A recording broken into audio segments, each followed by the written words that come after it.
कभी कभी जिंदगी में कुछ किस्से ऐसे होते हैं जिन पर बहुत मुश्किल से यकीन आता है। और ख़ासकर जब कोई ऐसा रिश्ता हमारे साथ धोखा करे जो हमारा बहुत अपना हो, तो यकीन करना नामुमकिन हो जाता है। और जब मुझे पता चला कि मेरे पति ने मुझे मेरे देवर के कमरे में क्यों भेजा था और उनका इरादा क्या था, तो मेरे होश उड़ गए। वो जैसा दिखाई दे रहा था वैसा हरगिज़ नहीं था। मेरी ये कहानी आपको भी हैरान होने पर मजबूर कर देगी कि किस तरह मेरे छोटे देवर ने मेरे ही दामन पर दाग लगाया। मैं सोकर उठी तो ये देखकर हैरान रह गई कि मेरे देवर के मुंह पर मेरा दुपट्टा बंधा हुआ था। मैं परेशान होकर जल्दी से उसके मुंह से दुपट्टा खोलने लगी। इतने में मेरी छोटी ननंद कमरे में चली आई। उसने जब मुझे अपने भाई के मुंह से दुपट्टा खोलते देखा तो फौरन पूछने लगी कि ये सब क्या हो रहा है। उस वक्त तक मैं दुपट्टा खोल चुकी थी और उससे पहले कि मैं कोई जवाब देती, मेरा 13 साल का देवर चीख चीख कर कहने लगा कि भाभी ने मुझे रात भर गंदी गंदी फिल्में दिखाई हैं और जब मैंने इन्हें रोकना चाहा तो इन्होंने मेरे मुंह पर कपड़ा बांध दिया। मेरे देवर रजनीश की यह बात सुनकर मेरे होश उड़ गए, क्योंकि वह सरासर झूठ कह रहा था। मैं तो रात भर सोती रही थी। ना ही मैंने उसे कोई गंदी मूवी दिखाई और ना ही मैं इतनी गलत हरकत करने के बारे में सोच सकती थी। वह सिर्फ 13 साल का था और हाथों पैरों से अपंग था, जो अपने हाथ पैर हिला ही नहीं सकता था। मैं कैसे उसे गलत और गंदी चीज दिखा सकती थी, जबकि मैंने तो खुद भी आज तक ऐसी कोई चीज नहीं देखी थी। मेरी ननंद जो 15 साल की थी, उसने एक अजीब सी नजर मेरी तरफ डाली और कहने लगी, भाभी आपको शर्म आनी चाहिए। भाई ने आपको रजनीश का ख्याल रखने के लिए उसके कमरे में सोने को कहा है, लेकिन आप तो मेरे मासूम से भाई को ही तबाह करना चाहती हैं। मैं मानती हूँ कि आप भाई से काफी समय से दूर हैं, लेकिन इसका हरगिज ये मतलब नहीं कि आप उनकी कमी को पूरा करने के लिए गंदी फिल्मों का सहारा लें और मेरे कम उम्र भाई को भी खराब करें। अपनी छोटी ननंद के मुंह से ऐसी बात सुनकर मेरे होश उड़ गए। ये पहली रात थी जो मैंने रजनीश के कमरे में गुजारी थी और इस पहली ही रात में मेरे चरित्र पर ऐसा दाग लगा कि मैं खुद से नजरें मिलाने के काबिल भी नहीं रही। मैंने अपनी ननंद नैना को समझाने की कोशिश की कि ऐसा कुछ नहीं है, रजनीश झूठ कह रहा है, लेकिन उसने अपनी आंखें माथे पर रख ली और कहने लगी कि मेरा अपंग भाई आपके बारे में झूठ क्यों कहेगा और उसे ऐसा करने से क्या हासिल होगा। अलबत्ता ऐसा करके आप जरूर भाई की कमी को दूर कर सकती हैं। मैंने फौरन रजनीश से कहा कि वह झूठ ना कहे और अपनी बहन को सच बताए कि ऐसा कुछ भी नहीं है, मैं तो सारी रात सोती रही हूँ। लेकिन रजनीश तो अपनी बात से बिल्कुल भी पीछे ना हटा, बल्कि बार बार वही बात दोहराने लगा कि उसने सारी रात जबरदस्ती मेरे साथ गंदी फिल्में देखी हैं। रजनीश और नैना के सामने अपनी कोई गलती ना होते हुए भी मैं चोर बन गई और मुझे बार बार ये खौफ सता रहा था कि अगर इन दोनों ने मेरे पति राकेश के सामने ऐसी कोई बात कह दी तो क्या होगा।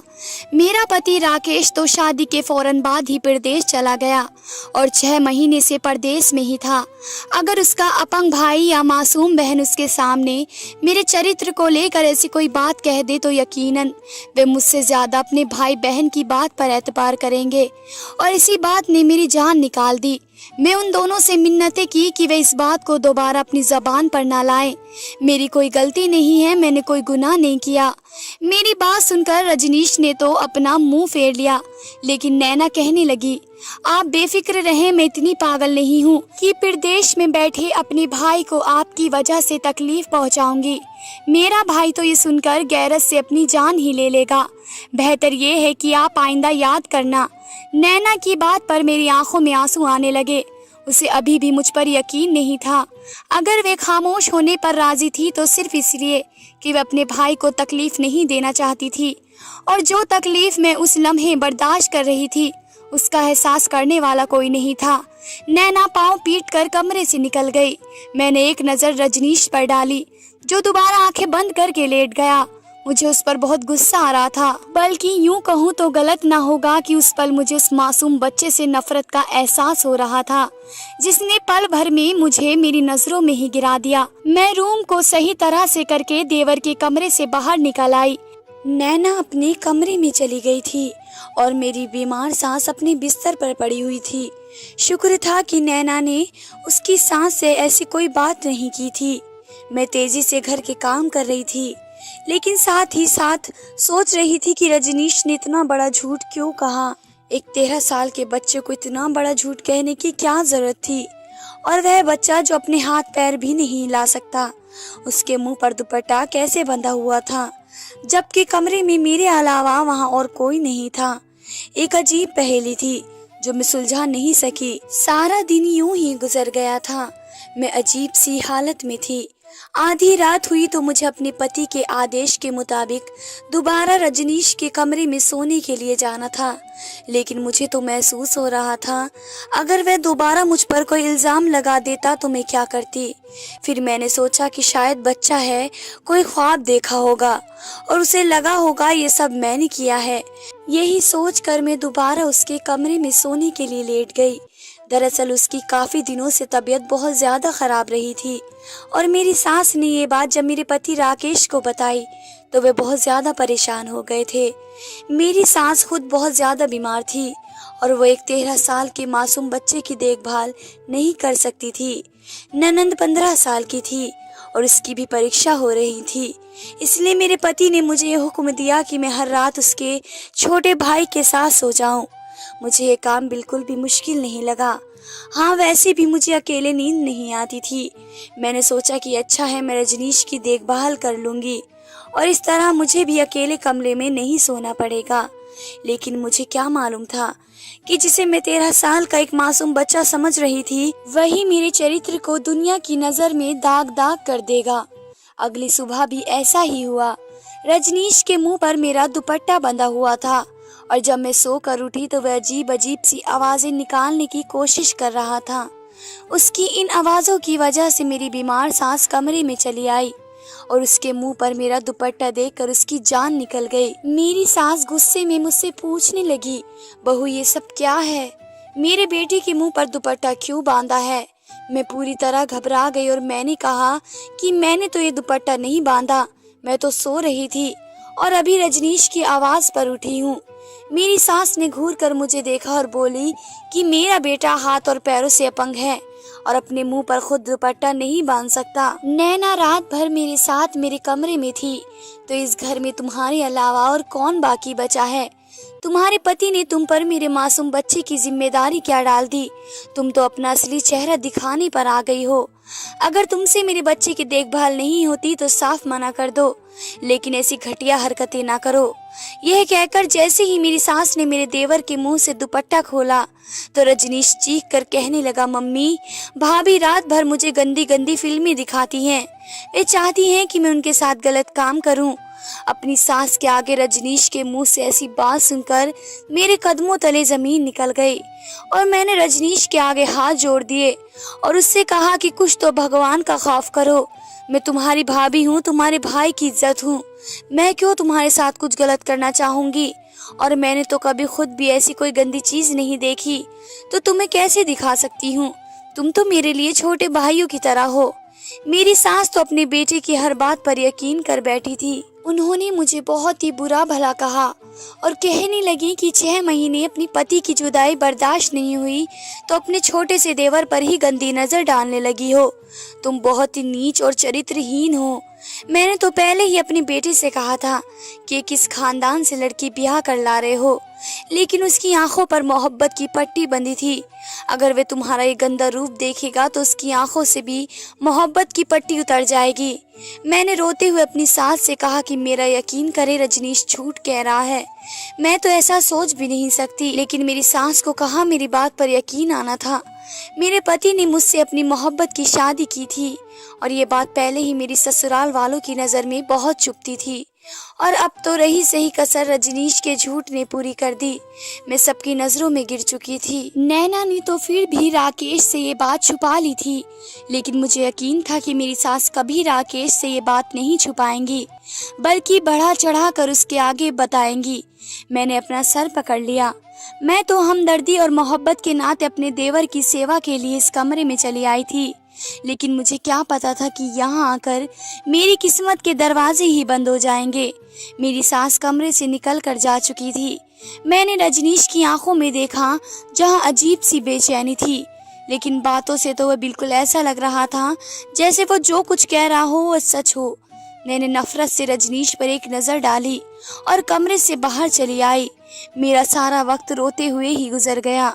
मैंने दिन में कई दफ़ा अपनी सांस को यकीन दिलाना चाहा कि मैंने कुछ नहीं किया है, लेकिन मैं कैसे यकीन करती। उन्होंने खुद अपनी आंखों से अपने बेटे के मुंह पर दुपट्टा बंधा हुआ देखा था और जो कुछ उनके बेटे ने उन्हें बताया उसके बाद तो मैं ही उनकी नज़रों में मुजरिम थी। शाम को राकेश का फ़ोन आया तो मुझे यकीन था कि वे मुझसे बहुत झगड़ा करेंगे और मुझे पूरा भला कहेंगे, क्योंकि अब तक तो उनकी माँ ने उन्हें सुबह वाली बात के बारे में बता दिया होगा। लेकिन उस वक्त मेरी हैरत की इंतहा न रही जब राकेश ने किसी ऐसी बात का जिक्र तक न किया। वे तो बहुत खुश थे और बता रहे थे कि उनकी नौकरी में बहुत ज़्यादा तरक्की हुई है। मैंने भी अपना रवैया उनके साथ बिल्कुल नॉर्मल रखा। मैं भी उन तक ऐसी कोई बात नहीं पहुंचाना चाहती थी। और फिर फ़ोन बंद करते वक्त राकेश ने मुझे फिर से कहा कि मैं रजनीश का ख्याल रखूं। वह बहुत ज़्यादा कमज़ोर है और उसे किसी की देखभाल की सख्त ज़रूरत है। राकेश ने मुझसे वादा मांगा कि मैं उनके भाई का ख्याल रखने में कोई कसर नहीं छोड़ूंगी और ना चाहते हुए भी मैंने उनसे वादा कर लिया। रजनीश तो मेरे लिए एक मुसीबत बन गया।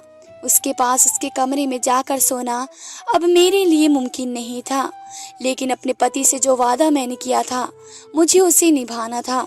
अगली रात मेरी सास दवा खाकर सो गई और नैना भी उनके साथ बैठकर पढ़ाई करने लगी, तो ना चाहते हुए भी मुझे रजनीश के पास उसके कमरे में आना पड़ा। जब मैं उसके कमरे में पहुंची तो वह बहुत गहरी नींद में सो रहा था।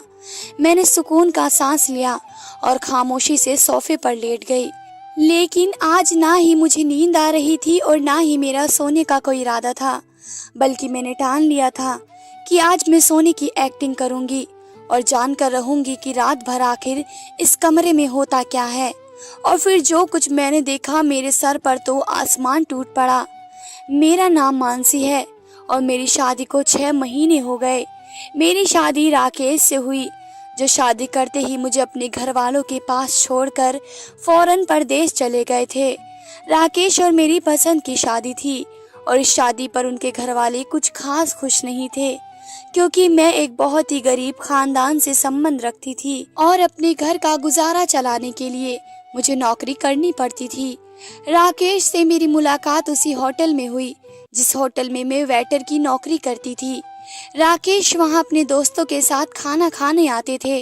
वह कनाडा से चंद दिनों की छुट्टियों पर आए हुए थे और दोस्तों के साथ वक्त गुजार रहे थे। तभी उनकी नज़र मुझ पर पड़ गई। राकेश को मुझसे पहली ही नज़र में मोहब्बत हो गई और कुछ ही दिनों में उन्होंने मुझे खुद ही प्रपोज भी कर दिया। मुझ पर अपने घर बार की जिम्मेदारी थी और मैं किसी भी रिश्ते में बंधना नहीं चाहती थी, लेकिन राकेश की मोहब्बत ने मुझे अपने साथ बांध लिया। राकेश वापस जाने से पहले मुझसे शादी करना चाहते थे और जब ये बात मेरे घर वालों को पता चली तो मेरी माँ ने इस रिश्ते के लिए साफ इनकार कर दिया, क्योंकि इस तरह उन लोगों का गुजारा कैसे हो सकता था। राकेश ने मेरे घर वालों को यकीन दिलाया कि वे इनका खर्चा भी उठाएंगे और मुझे भी हर तरह की खुशी देंगे।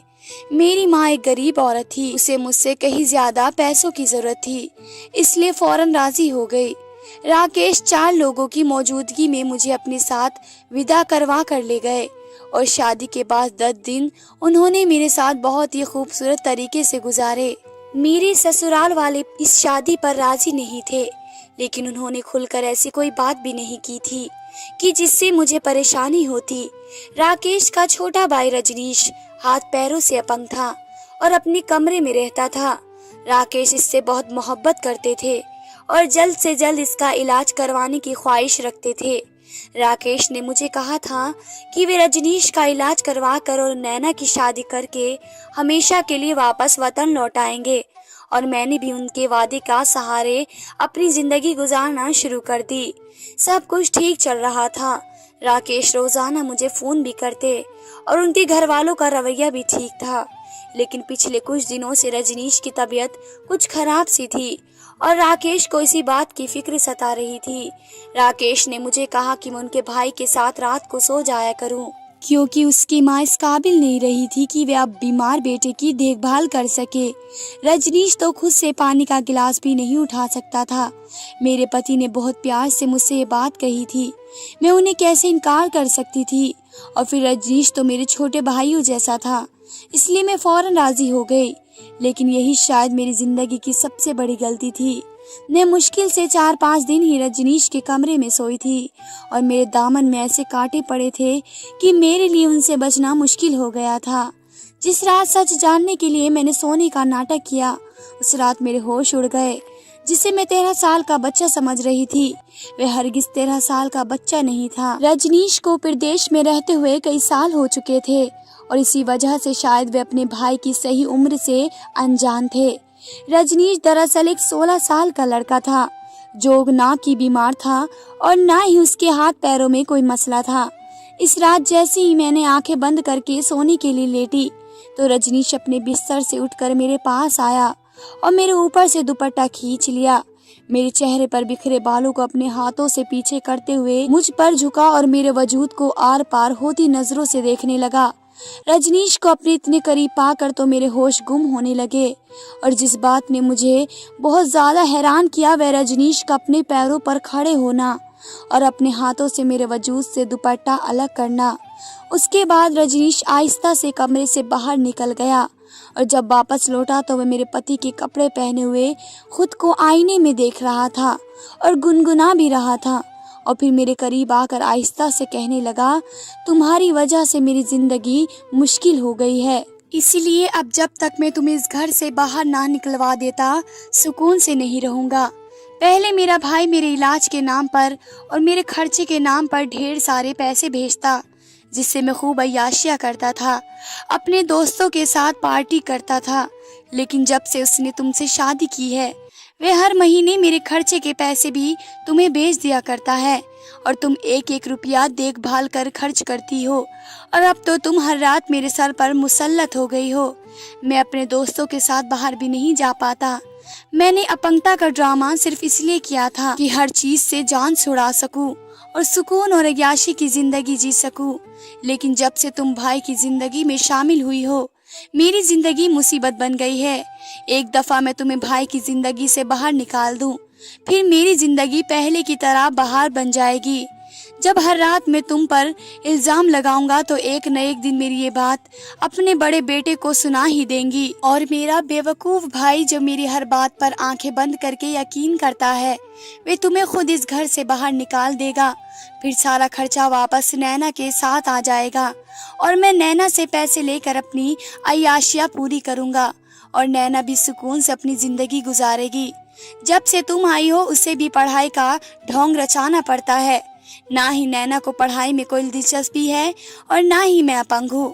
हम तो अपने बड़े भाई के पैसों से ऐश करते हैं और उसे पता भी नहीं चलता। रजनीश के सच ने मेरे रोंगटे खड़े कर दिए। थोड़ी देर में नैना भी कमरे में चली आई। रजनीश और नैना ने मिलकर सारी रात मेरे मोबाइल फोन पर फिल्में देखी और सुबह के वक्त जब नैना वापस चली गई तो रजनीश ने मेरे दुपट्टे से खुद अपना मुंह बंद कर लिया और लेटकर आवाजें निकालने लगा जैसे किसी ने उस पर जुल्म किया हो। वे हर रात मुझे नींद की दवा देकर सुलाते थे, इसलिए मैं उनका सच नहीं जान सकी। लेकिन गुजरी रात उसने जिस दूध में नींद की दवा मिलाई थी मैंने वह दूध नहीं पिया।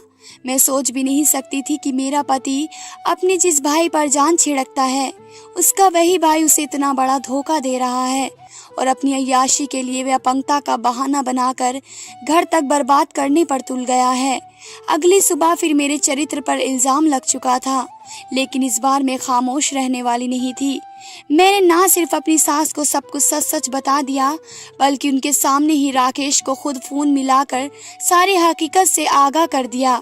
राकेश मेरी बात पर यकीन करते या ना करते उसे मैंने अपनी किस्मत पर छोड़ दिया और उस वक्त मेरी हैरत की इम्तिहान न रही जब राकेश ने मेरी हर बात पर यकीन कर लिया और कहने लगे, मैंने तुम्हें रजनीश के कमरे में सोने के लिए इसलिए भेजा था क्योंकि मुझे मेरे किसी दोस्त ने रजनीश की हरकतों के बारे में बता दिया था। उसने रजनीश को नशे की हालत में सड़क पर दोस्तों के साथ गुंडागर्दी करते देखा था, लेकिन मुझे अपने दोस्त की बात पर यकीन नहीं आया कि मेरा अपंग भाई रात के वक्त सड़कों पर ऐसा करेगा। फिर जब यही बात मुझे किसी और से पता चली तो मैंने सब कुछ जानने का फैसला किया और तुम्हारे अलावा कोई नहीं था जिस पर मैं भरोसा करता, इसलिए मैंने तुम्हें रजनीश के कमरे में भिजवा दिया। सच कहूँ तो मुझे अपने दोस्त की बात झूठ लगी थी, क्योंकि मैं रजनीश से बहुत मोहब्बत करता था और मुझे उस पर पूरा भरोसा था। जब रजनीश हाथ पैरों से अपंग हुआ उस वक्त मैं प्रदेश में था और मुझे माँ ने बताया था कि रजनीश एक एक्सीडेंट में हमेशा के लिए हाथ पैरों से अपंग हो गया है। वो अब अपने हाथ पैरों को हिला भी नहीं सकता। तो उस दिन मैं खून के आंसू रोया। इसलिए जब मुझ तक ये खबर पहुंची कि मेरा भाई बिल्कुल ठीक है तो मेरे लिए यकीन करना नामुमकिन हो गया। लेकिन अब मुझे इस बात पर यकीन आ गया कि उसने मेरे साथ बहुत बड़ा धोखा किया है। सिर्फ अपनी अय्याशिया और पढ़ाई से बचने के लिए रजनीश ने खुद को अपाहिज बना डाला। मैं हमेशा के लिए वतन वापस आ रहा हूँ, क्योंकि जिस बहन भाई के भविष्य के लिए मैं प्रदेश काट रहा था वे इस काबिल नहीं है। रजनीश और नैना भी यह जानकर दंग रह गए कि उनका भाई पहले ही उनकी हकीकत को जान चुका था। एक हफ्ते बाद राकेश हमेशा के लिए लौट आए और उन्होंने रजनीश को आते ही किसी नौकरी पर लगा दिया और नैना की पढ़ाई पर सख्ती कर दी। कभी कभी राकेश मेरे पास बैठते तो कहते कि मुझे लगा कि मैं अच्छी तरह कमा कर अपनी बहन भाइयों को अच्छी जिंदगी दे सकता हूँ, लेकिन मैं भूल गया कि परवरिश के लिए पैसे नहीं बल्कि बड़ों का साथ होना ज़रूरी होता है। मेरे बहन भाइयों को मेरे पैसों की नहीं मेरे साथ की ज़रूरत है, क्योंकि वे उम्र के जिस हिस्से में हैं वहाँ अच्छी परवरिश बहुत ज़रूरी होती है। मेरी बीमार माँ उन पर तवज्जो ना दे सकी और इसी वजह से वे दोनों गलत रास्ते के राही बन गए। मैं राकेश को तसल्ली देती कि आहिस्ता आहिस्ता वक्त के साथ साथ सब कुछ ठीक हो जाएगा। इस बात को पूरे 2 साल हो चुके हैं। मैं और राकेश बहुत अच्छी जिंदगी गुजार रहे हैं। रजनीश और नैना को भी उन्होंने अपनी सख्ती और मोहब्बत से सुधार लिया है। दोस्तों, उम्मीद करती हूँ वीडियो अच्छी लगी होगी। धन्यवाद दोस्तों।